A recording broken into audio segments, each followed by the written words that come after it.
o sucesso é o apoio popular. Então, Você chegou a conversar com a população de El Salvador? meu irmão, eu conversei com todo mundo no café da manhã do hotel. Eu Tá. conversei com todas as pessoas esperando o Uber. O Uber lá é muito lento, cara, muito lento. Eu acho que deve ter algum outro aplicativo local que tem Que mais eles adesão, usam mais. que Aham. eles usam mais. Aí eu pedi um Uber, porra, demorou, sei lá, 40 minutos para chegar o Uber. Ali eu fiquei conversando com o pessoal que tava esperando os familiares chegarem, né? E Então, qual que é a percepção da pessoa que mora em El Salvador hoje? você pode usar celular na rua, você não precisa se preocupar com correntinha, você não precisa se preocupar com relógio, você sai 3 horas da manhã da balada e você sai andando na rua para ir no restaurante. É E coisa isso que no Brasil não existe mais. já tem reflexo na economia do país, porque várias pessoas falam Sim, boa. que hoje a economia de El Salvador, a pobreza é extrema lá, Não, principalmente porque o governo ele pega o dinheiro que é arrecadado do pouco que é arrecado dentro daqui, porque é né, o tamanho do Espírito Santo, investe tudo na segurança pública e aí falta em educação, falta em saúde, falta em infraestrutura, desenvolvimento e outras pessoas falam também que o fato de ter impeachmentado o STF, igual a gente falou aqui no começo, e você colocar um STF alinhado a você, alguns dados também não estão sendo entregues para o mundo de forma muito clara, sabe? Alguns dados estão maquiados, tal, não tá bem, não tá essas mil maravilhas que o tá. Bukele fala pro mundo que Veja. tá. Então, uma Ah, coisa assim, ô Bilinski, que é o que o Cabeleiro eu acho que é o que ele quer ouvir. De forma geral, o Bukele em pesquisas chega como, sei lá, 80, 90% de aprovação no país. Se esse cara tem 80, 90%, você não vai ver ninguém falar mal dele, porque é exato. geral. É. Você andou aí, você viu alguém falando mal dele? Você falou o É, que é a reclamação que existe do Bukele aí? Quando alguém o falar, que esse aqui não que tá tão bom. o que que eu vi e esse aqui é um ponto interessante, né? Quanto que o crime prejudica a, a economia? Porque o pessoal não calcula o total. Uhum. El Salvador é um país muito pequeno, tem 6 milhões de habitantes, tem metade da cidade de São Paulo, no país inteiro, tá? Sim. Ele é vulcânico, meu irmão. Eu acho que tem 20 e poucos vulcões, tá?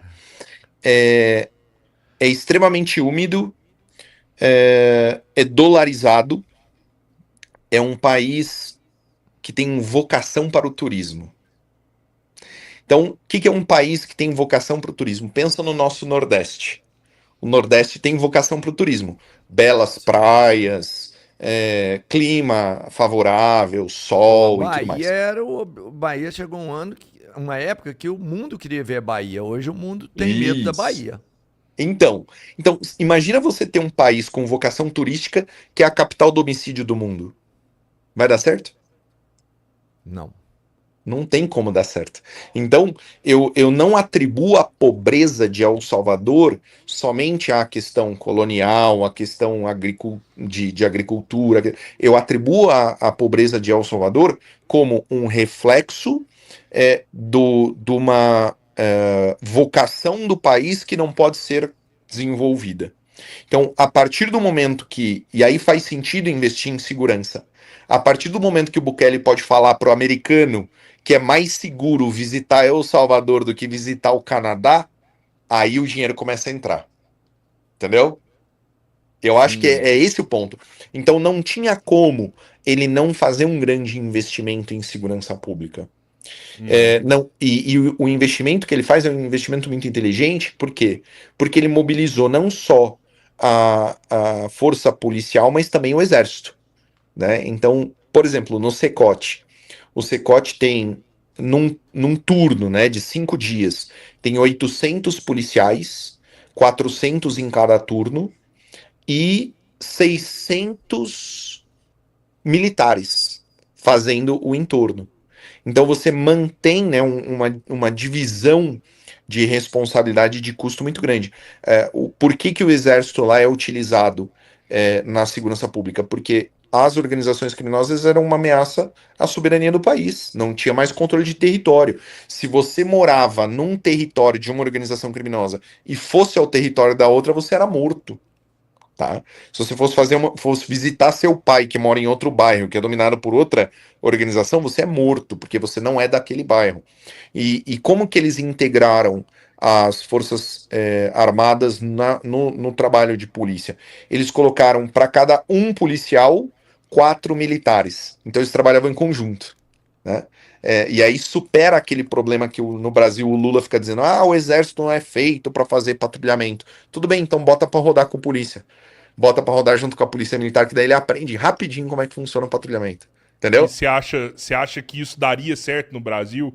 A gente fazer uma Cara, integração da polícia com o exército? Porque eu vou te falar, a preocupação de muitos hoje no Brasil é o histórico do nosso exército, né? A gente tem um exército que há décadas a gente vem correndo risco de golpe. Eu sei que você... esquece agora, não tô nem falando de 8 de janeiro, não. Mas você pegar Tô falando da Deodoro Dilma, né? Fonseca, Da você Dilma. pegar Coluna Prestes, se você pegar Vargas, é um golpe atrás do outro, velho. A história do Brasil é uma história baseada em golpes. E aí você juntar, integrar o exército com a polícia militar, será que a gente não vai criar um problema maior com isso aí, não? tá, olha só para tirar o seu medo de golpe, quantos militares do exército existem no Brasil inteiro hoje? O que No a gente tem? Uns exército 300 inteiro mil? hoje? 300 mil? É isso? 300 mil. 300 mil? 300 Tô bom, mil. hein? Tô bom, hein? Não, Quantos- você nunca deu um chute tão foda igual esse. Quantos policiais militares existem no estado de São Paulo? 10 mil. Não, tem bem mais.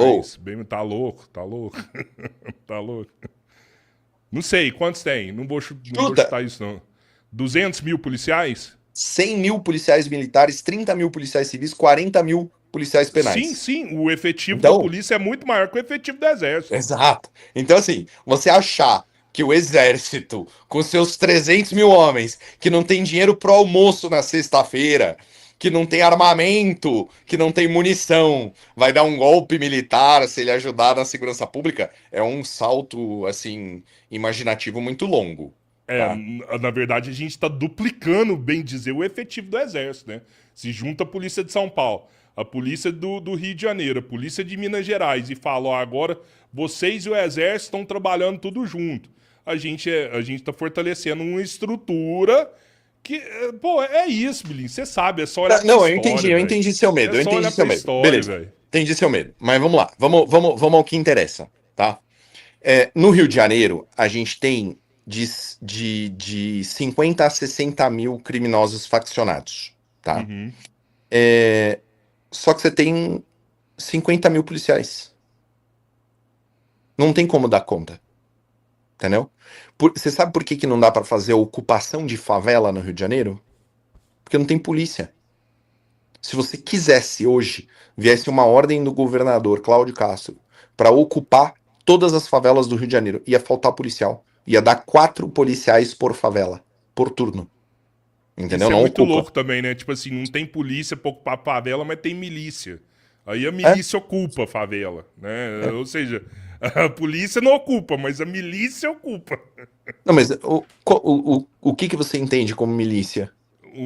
Pessoas que saíram, pra mim, a milícia, ela tem uma base muito forte dentro da polícia. Pra mim é isso. A milícia é uma organização criminosa comum. Sim, Ela sim, só sim. tem uma origem diferente. Na polícia, tá? mas ela Hoje, tem uma origem, não. um DNA policial dentro dela. Não. Isso é só assim, é a fundamentação histórica. Ela não é composta única e exclusivamente por policiais, bandidos, revoltados que saíram da polícia. Não, isso aí é conversa. Tá? Hoje, milícia recruta no Rio de Janeiro da mesma forma que Comando Vermelho recruta. Da Qual que é mesma a forma que diferença de PCP. uma milícia para um PCC, então?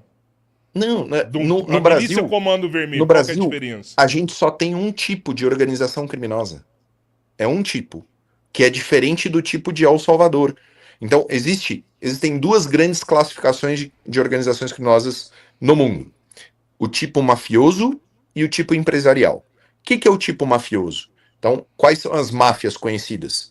Yangreta, Yakuza, máfia russa, tríade chinesa, as máfias el-salvadorenhas. Por quê? Porque elas têm uma estrutura familiar, de rito de passagem, de hierarquia interna, de afiliação. Então, o objetivo delas é a prática criminosa, mas elas têm todo um arcabouço de família que não existe em nenhuma organização criminosa brasileira. As organizações criminosas brasileiras são empresariais. Elas são um negócio. Então, você é contratado. Você pode até fazer parte, mas você é contratado. Você é um funcionário. Você recebe, você contribui. Outra fundamentação. Por isso que a gente não tem identificação por tatuagem. Por isso que a organização criminosa salvadorenha tem.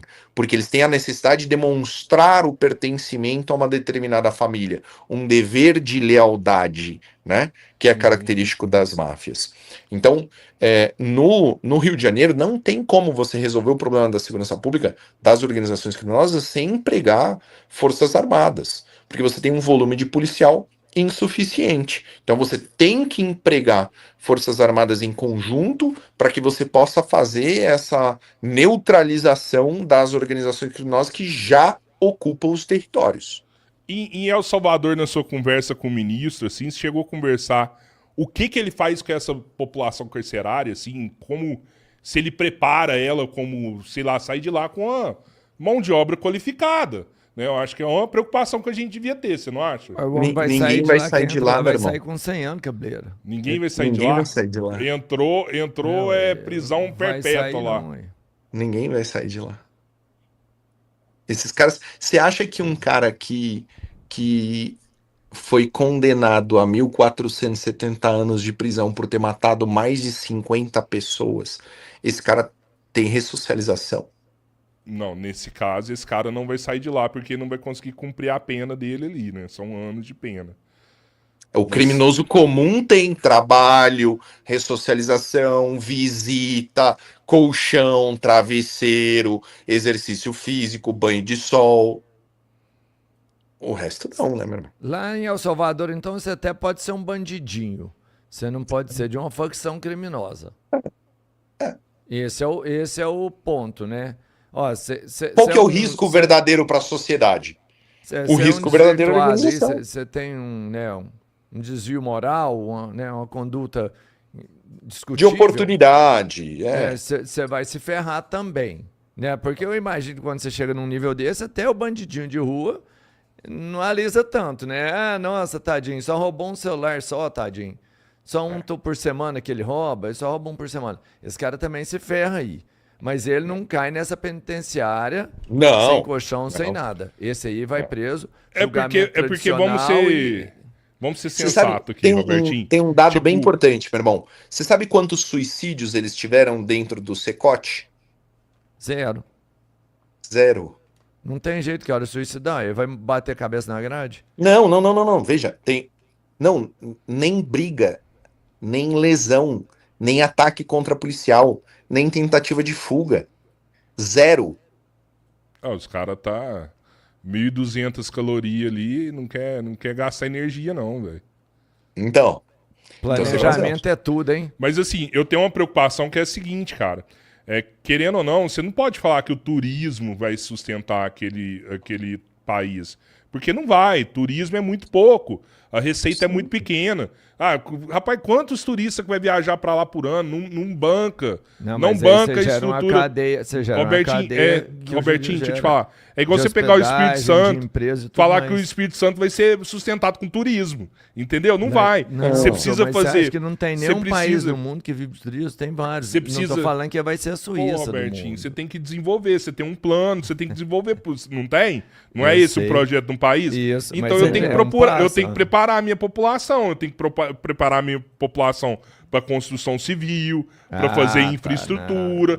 Eu tenho que preparar a minha população para educar ela, para promover a indústria no país, industrialização. É isso que um país tem que fazer. Esse é o caminho. Esse é o caminho, você concorda? Agora tudo é possível. Né? Só que aí você tem uma política. Você acaba com o crime, já dá para fazer isso, eu acho. Exato, mas aí você tem uma política que você tem encarcerando tudo. Não, já parou, você não vê tá notícias. mais não. Não tá mais, já prendeu todo mundo. Mas, mais uma vez, você vê notícias que a economia não tá legal lá no país. Só o Bilins falou não que tá só legal o ou turismo. tá? Só o turismo que tá sustentando lá por enquanto. E Não, aí, não, as não, não, eu outras? não falei isso. Você não, Não, tem o que, que eu falei você não é- tem que preparar a população? Você não Então, tem que preparar a mão de obra? A mão de obra tem que ser só preparada, O pô. que aconteceu com o que tinha aí antes? esses- O que tinha antes acabou depois de prender os bandidos, acabou as empresas?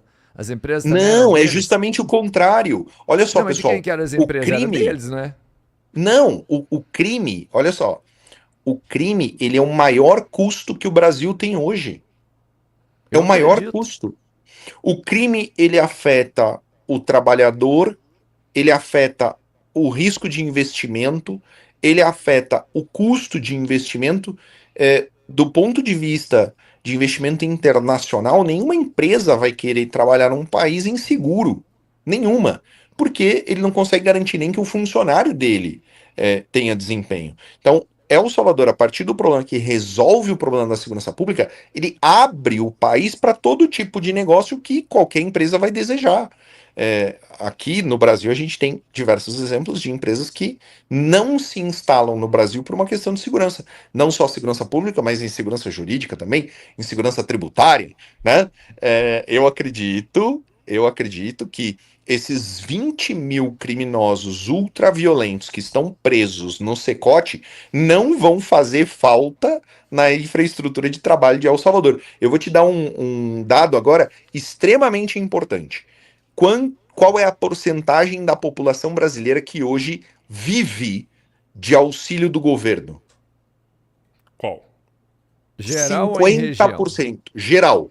50%. Metade dos brasileiros vive de auxílio do governo. Você sabe quantos Esse salvadorenhos dado vivem? você sabe que esse dado ele tem uma outra parte aí que fica invisível. Porque é isso, se você pegar em números absolutos, 50% das pessoas estão recebendo algum tipo de benefício, certo? Uhum. Só que várias das pessoas que recebem algum tipo de benefício também têm um trabalho informal. Tipo assim, o cara trabalha de Uber, Sim, de sim, sim, sim, sim, pedreiro, sim. de faxineira. Então, assim, Sim. que vive de benefícios, que recebe benefício, 50%. Que vive de benefício, cara, aí deve ser uns 30 ou menos. Não, Onde mas você aí tirou